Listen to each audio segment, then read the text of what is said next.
Coming to you live from Nairobi, Kenya. Welcome to Africa Focus, where we bring you news from across the continent right here on Switch TV Kenya. My name is Joel Church and our sign language interpreter is Tracy Dorcas. Start interacting with us on our social media platforms, Switch TV Kenya, Joel Chacha M on Twitter, and as well on Facebook, Switch TV Kenya and Joel Chacha. Send in an SMS via 111 444 111. But first, here stories making headlines.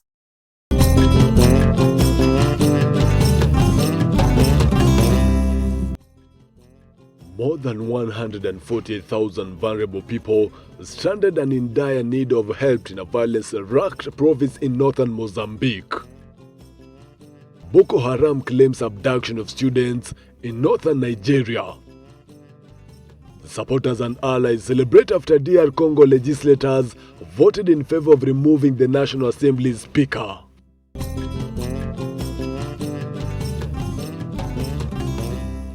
We begin with political news where people in the capital of Ghana, Accra, reacted to election results handing victory to President Nana Akufo-Addo, who won by 51.59% in polls on December 7th. His rival and predecessor John Mahama has rejected the result as fraudulent. We, the NDC people, we no agree. The Electoral Commission, what the result they gave us, we are not happy about it. So we are calling Mama to come and tell us something. We, the supporters of NDC, we are not happy about it at all. They have to come up with a clear figure. Because what the figure they came out with the other time, it was a wrong calculation. It was a wrong calculation, and the issue was like, it was a mistake. A whole issue, how can you make a mistake? Don't you know your profession? You have to work, you analyze the thing before you come out. You just don't come out and give us any figure that you want. Our fellow NDC, they should have patience. It's 8 years. So when our father has sat for 8 years, it will be their turn. There's no benefit to violence. We plead with NDC who want to go to court to reconsider. We should accept the results. Going to court won't help. It cannot be declared for Mahama. It has already been declared for Nana. There is nothing they can change. Meanwhile, in a bustling market in central Khartoum, Sudanese applaud the U.S. decision announced earlier to welcome their country back into the international fold, voicing optimism for their future after decades of isolation. As a Sudanese, I felt really good. This decision will help boost Sudanese economy by removing Sudan from the blacklist of states that sponsor terrorism. There will be many investments, and many Americans and other companies that could have operated here will come and be able to do so. And the Sudanese economy will benefit from the presence of these companies.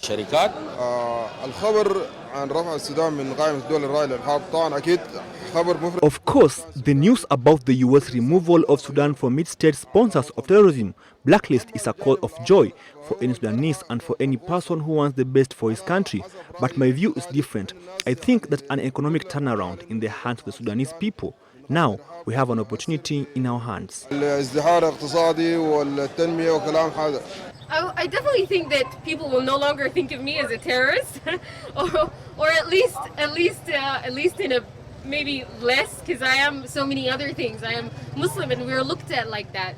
But yeah, I think people will. I believe in humanity, regardless of where I'm from. Away from that, delivering his annual State of the Nation address to Parliament, Democratic Republic of Congo, President Felix Tshisekedi says the country needs a government of sacred unity. Rival and predecessor Joseph Kabila supporters in the Common Front for the Congo, that is FCC, which holds more than 300 of the 500 seats in the National Assembly, have accused Tshisekedi of breaching the constitution, and Tshisekedi took over from Kabila in January 2019 in the DR Congo's first peaceful transition since independence from Belgium in 1960.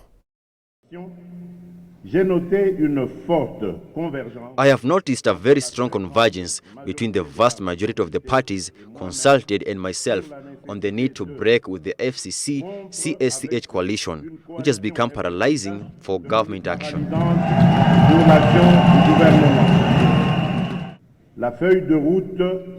The roadmap of the next government that will emerge from the new coalition will commit us to sacred union of the nation in the work it conducts for the good of the Congolese people.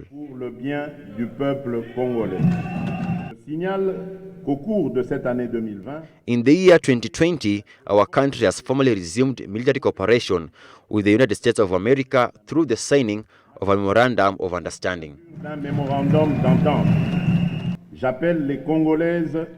I call on all Congolese men and women to be vigilant in all directions in the face of the increase in the number of COVID-19 cases, which is now confirmed as a second wave, mainly in the city of Kinshasa. Our focus now in Nigeria, where empty beds in a school hostel and hastily abandoned bags in classrooms bear testimony to the kidnapping of hundreds of students from the government science secondary school in Nigeria's northwest town of Kankara. Jihadist extremist group Boko Haram has already claimed responsibility of Friday's abduction in what will be its first attack in the region since it launched a jihadist uprising more than a decade ago. Hare Chimea filed the report. Boko Haram claimed the abduction of hundreds of students in northwestern Nigeria in what would be its first attack in the region since it launched a jihadist uprising more than a decade ago.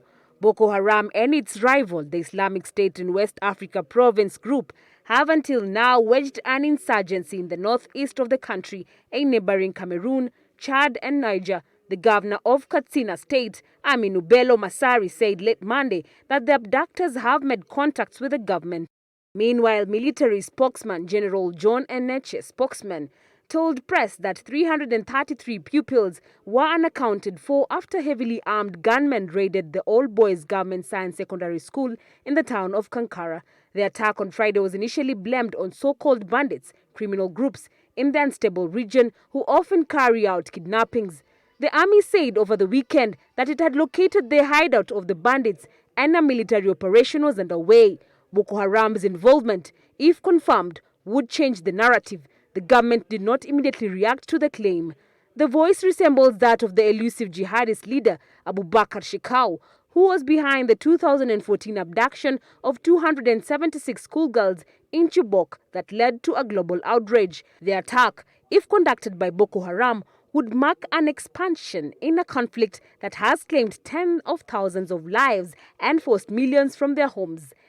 Fears that Boko Haram were making inroads into the northwest have been simmering for some time. Katsina borders Niger, and a major concern has been if Boko Haram linked up with jihadist groups in the Sahel. The International Crisis Group issued a report in May saying porous borders could connect Islamic insurgencies. More than 36,000 people have been killed in the conflict and 2 million people have been displaced. UN Refugee Agency spokesman Romain said that violence in northwest Nigeria had already prompted 70,000 people to flee to the Niger border town of Maradi since the end of 2018. Bring Back Our Boys trended on social media after the attack in reference to a similar hashtag after the Chibok kidnappings. Angry residents heckled Katsina's governor when he visited the area on Saturday, and protesters greeted a delegation led by Defense Minister Bashir Magadashi. The kidnappings occurred in the home state of President Muhammadu Buhari, who was visiting the area when the attack happened. The president condemned the attack and ordered security stepped up in schools. Buhari has made the fight against Boko Haram a priority, but the security situation in Nigeria has deteriorated since 2000. Meanwhile, the first international aid convoy arrived in the capital of Ethiopia's Tigray region, Mekele, since fighting broke out over a month ago, triggering a refugee crisis and humanitarian disaster. The International Committee of the Red Cross has said 7 trucks brought medicines and medical equipment for 400 wounded, as well as relief supplies to Mekele, which is a city of 500,000 that had been all but cut off to foreign aid since the conflict began on November 4th. This is so exciting. All the ICRC and Ethiopian Red Cross trucks arrive. So here we are in Mekele. Huge teamwork to upload all the items. All our Red Cross volunteers uploading in motion. All for the assistance of the population in the Still a focus on that particular story as fighting raged and bombs rained down on Ethiopia's Tigray region. 8-year-old Asafu Alamaya begged her daughters to flee with their children to Sudan and to leave her to die at home. I was living a comfortable life. I didn't imagine anything like this would happen. When I returned to Ethiopia, I was happy to be living in peace and in good health. We didn't expect that anything like this would happen. It's even worse than the famine. There is so much destruction now. This is our mother. She breastfed us. She raised us. We can't leave her behind. If she makes it, so be it. If she dies on the road, we, her children, will bury her on the way. Bottom line is, either we live together or we die together. I left my children behind, and I've been looking for them for 17 days. I haven't seen them. I don't know whether they are still alive or dead. Only God knows. But I haven't been able to rest a single night because I cannot stop thinking about my children. At this age, I was not supposed to live through this suffering. My son forced me to come. He said I should not stay behind because I would have been killed. But at my age, I shouldn't have had to come here. I should have been at home, praying and fasting. I would have liked to die in my church. But my son told me that I had to come. But in my situation, I shouldn't have had lived through this. I should have been comfortable at home, praying and fasting. Well, time to take a breather. Stay with us here on Africa Focus. Still to come.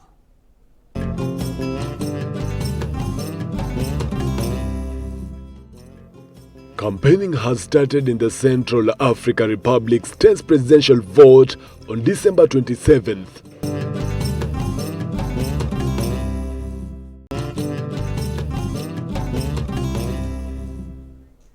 Welcome back to Africa Focus. My name is Joel Church and our sign language interpreter is Tracy Dorcas. Moving on and now focus on matters health. South African President Cyril Ramaphosa has announced a stricter curfew and the closure of non-essential establishments after 10 p.m. to calm the outbreak of the new cases linked to a second wave of the coronavirus pandemic. The country now counts more than 828,000 infections, and South Africa had reigned its first wave, which occurred in July at an average of 12,000 cases detected daily. The cumulative number of confirmed coronavirus cases in our country today stands at 866,127,000. These figures are a cause for great concern. There can no longer be any doubt that South Africa has entered a second wave of coronavirus infections, which we've been talking about. The hours of the curfew will be longer, starting at 11 p.m. and ending at 4 a.m. Non-essential establishments, including restaurants and bars, will have to close at 10 p.m. so that staff and patrons, that is customers, can go home before the enforcement of the curfew.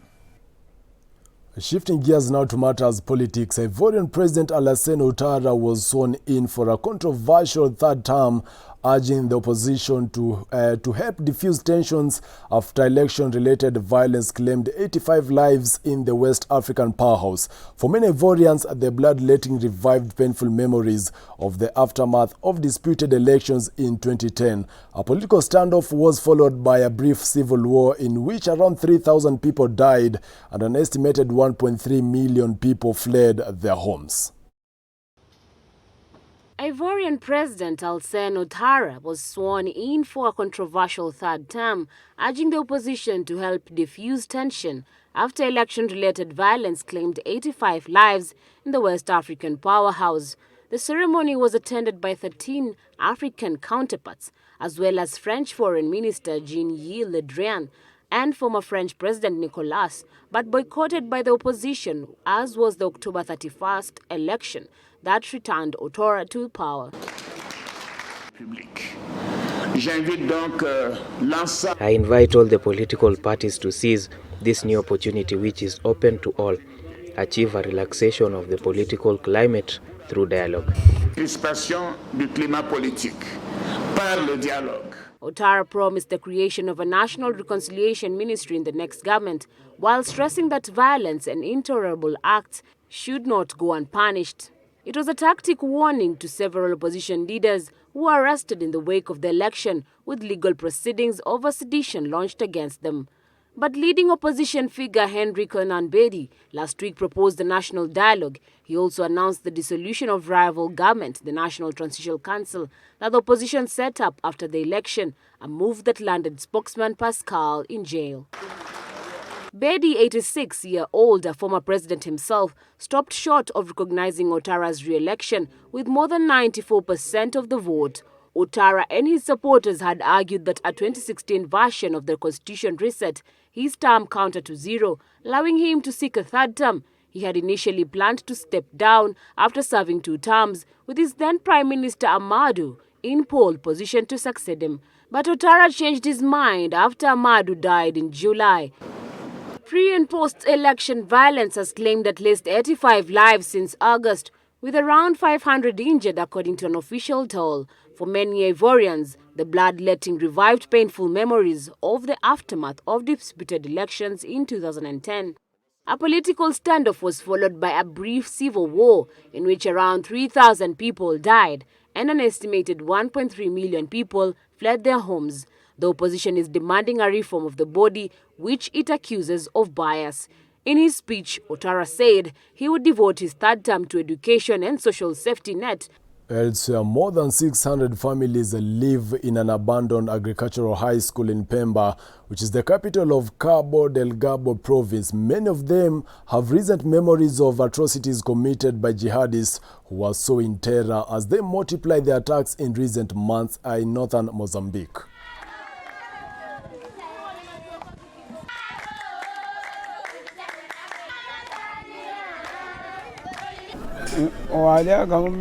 When I fled to Metug, I had a little bit of money. Instead of wasting that money, I opened a small business selling tomatoes. I'm investing half of that money in this business, and the other half I'm using to feed it to my family.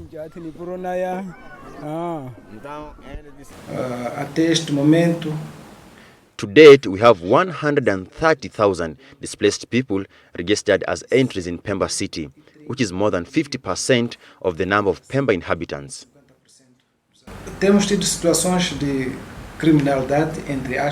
We are having incidents of crime because among all these people arriving as displaced people, there are people with bad behavior and they are committing crimes, small-scale theft. There are a lot of informal street vendors because those who stay must have a little money for their upkeep. The food is no longer enough. We are the ones living here, so it's very difficult to help the displaced people. Our focus now on matters economy. Administrative burdens, reluctance of banks to grant loans, low wages and high unemployment. This is the situation 10 years after Mohamed Bouazizi set himself on fire in Sidi Bouzid. His act launching the protests in the marginalized interior of Tunisia, where many inhabitants of Sidi Bouzid have the impression that their life is more difficult despite the democratic advances. The importance of the project lies in the fact that it will directly hire 1,200 employees and benefit 130,000 families. And when we talk about enhancing agricultural products, we're also talking about a food security project par excellence. This project will make food available for all Tunisia. It is located in the region of Sidi Bouzid, which is well known among the surrounding region for its agricultural production. What is disappointing is that 10 years after the revolution, such a project has taken all this time to materialize. The most difficult phase is at the beginning. We put a lot of effort and funding. In case anyone who takes charge of this kind of project must go to this step, we cannot avoid the stage of studying and resolving land or legal problems. In any case, the project took a lot longer than it should. Now, in fact, like everyone else, when there was the revolution, everyone cried victory and that the wind of democracy had passed through our country, and that better days and a rate of growth at 10% would see the light of the day, especially since thieves like the Trabelsi, Leila, have left. When you go into an administration to get a license or a paper or whatever, it becomes a miracle to have it in a month or two. Particularly 3 or 4 projects that are blocked because of this endless red tape.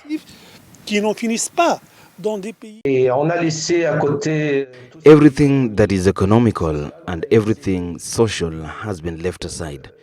We tried to make democratic transition a success, but we spent a lot of time on this aspect. In the meantime, the economic situation has deteriorated more and more. And today, we have reached a very, very serious point at the economic level, which calls into a question of even and everything that we have achieved on the political level. For the economic transition to be successful in Tunisia, more attention must be paid on small businesses. They are the engines of development. To be able to free these companies, it is necessary to unlock administrative access to economic activities and give Tunisians the possibilities of financing their projects.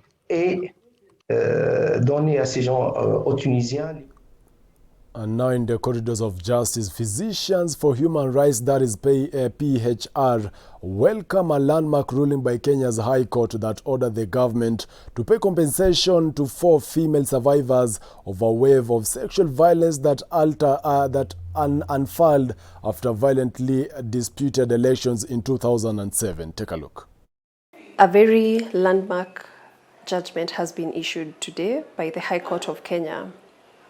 After 7 years of waiting and delays, today survivors of sexual and gender-based violence can have a sigh of relief because today the High Court has served justice for the survivors of sexual and gender-based violence. This is a great decision that will not only have impact in Kenya, but globally as far as protection, investigation and prosecution of sexual and gender-based violence cases is concerned. In today's judgment, among other orders that the court has made is awarding of general damages. So these damages have been awarded to only 4 of the 8 survivor petitioners, and these 4 survivor petitioners are female survivor petitioners who've been awarded 4 million Kenya shillings, each one of them. So one of the things that the court has found is that there is state responsibility in its failure to investigate cases of sexual and gender-based violence that occurred during the post-election violence. Therefore, that translates to the fact that there is the mandate of the police service to ensure that they investigate cases of sexual and gender-based violence whenever they occur. This decision has come at the right time on International Human Rights Day, so that's one of the great reasons why we are celebrating this. Secondly, the fact that this decision came from a domestic court, our own court in Kenya, is a moment to celebrate that no matter what violations anyone faces, whether a survivor of gender-based violence or any other violation, we can look up to our courts to offer justice for all violations that occur. Away from that, residents of Rabat react to the announcement of an agreement between Israel and Morocco to normalize their relations, and the United States backing Morocco's contested sovereignty in Western Sahara. Morocco had relations with Israel. Jewish Moroccans came to the city of Isoresia to celebrate their holidays freely and undisturbed because they are Moroccans. For me, it is normal that there is normalization of relations between Morocco and Israel.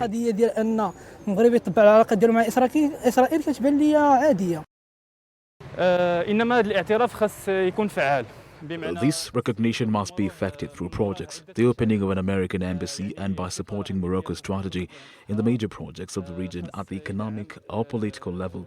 I hope that other countries will follow the United States to bring this matter to a close. وكنتمنى أن الدول الأخرى تاخذ النهج ديال أمريكا باش أن هذا الموضوع يتحسم. الدولة المغربية هي كانت أول دولة في Morocco was the first country in the history of international diplomatic relations to recognize the US as a state and entity. So the US recognition of Morocco's sovereignty in the Sahara is a very welcomed and positive step. على صحرائه هذا موقف إيجابي ومرحب. Well, that's all here on Africa Focus today, but keep the conversation going on our social media platforms, Switch TV Kenya, Joel Chacha M on Twitter, and as well on Facebook, Switch TV Kenya and Joel Chacha. Keep sending in your feedback via 111 My director has been Antoinette Dede, my producer Harry Chimea, and my name is Joel Chacha, and our sign language interpreter is Tracy Dorcas. Until next time, do have a safe, great weekend.